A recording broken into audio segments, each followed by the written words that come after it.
everybody, it's Laurie with Red Hot Real Estate, coming to you today live, I think, from Pass-a Grille, Florida.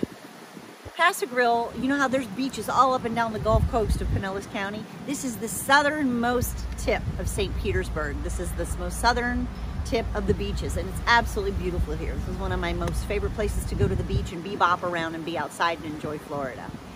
The church behind me, it's an old church. It was built in 1917, and it became the Gulf Beaches Museum, which we gotta love volunteers. This place has been totally run by volunteers since 1933, so that's a long time to have volunteers.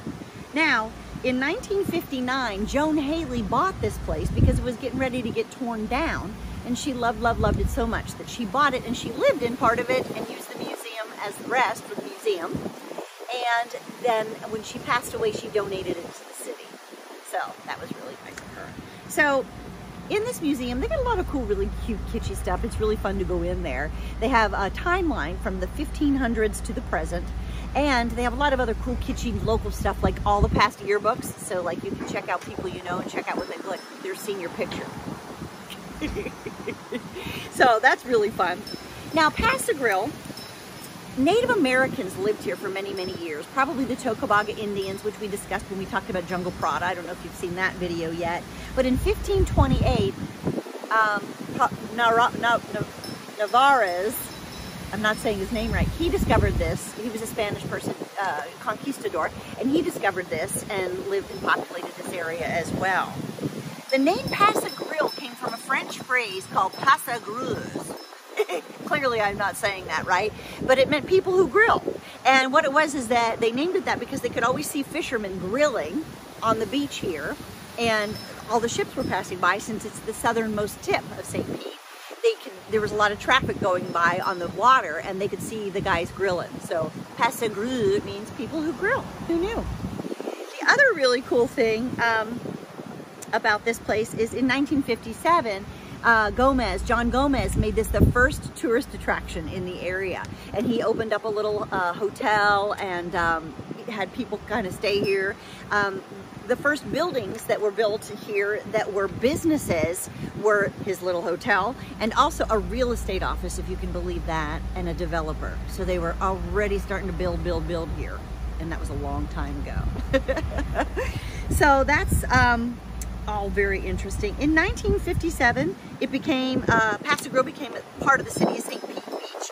And in 1989, it did join the National Historical Register, which is really cool. Okay, you guys, my favorite thing to do at Pass-a Grille, besides go to the beach, it's beautiful beaches, is go to Sunset. So it's kind of like a Key West Sunset in my opinion, but it's over there at the Paradise Grill, which is kind of the old snack shack. I used to go there when I was much younger. It was the snack shack. And now it is a really nice little restaurant. It's got breakfast, lunch, and dinner. It opens at 8 a.m. and it closes half an hour past sunset. And it's got breakfast, lunch, and dinner, and a liquor license so you can get your favorite tropical drink when you're watching the sunset. When you're watching the sunset, when the sun goes down, down, down, below the horizon, the Clappers Club, and you can be a part of the Clappers Club, everybody claps when the sun goes down. There is, as the Clappers Club, there is Jim LeBlanc is the current keeper of a bell, and this bell is run 15 times at sunset. 5 times for the Seagulls of Shell Island, 5 times for the ringers of the bell, and then 5 times just for tradition. And it's just really cool. It's a very beautiful, beautiful tradition. Feels really good to be among community and watch the sunset together. So come on out and check it out. You're not gonna wanna miss the famous Hurricane Restaurant. That place, man, that has been around forever. You know, in 1989, the top level was built for us to go and be able to watch the sunsets on St. Pete Beach. But before that, it was built actually in 1912 as an old hotel. It was the Casa Bonita Hotel. In 1960, a local family named the Falkensteins bought it because, again, it was going to get torn down.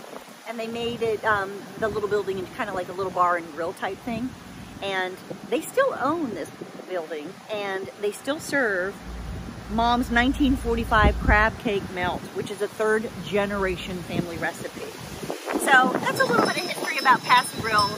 Just really, how blessed are we to be able to be doing this today. It's March and it's not snowing, so yay.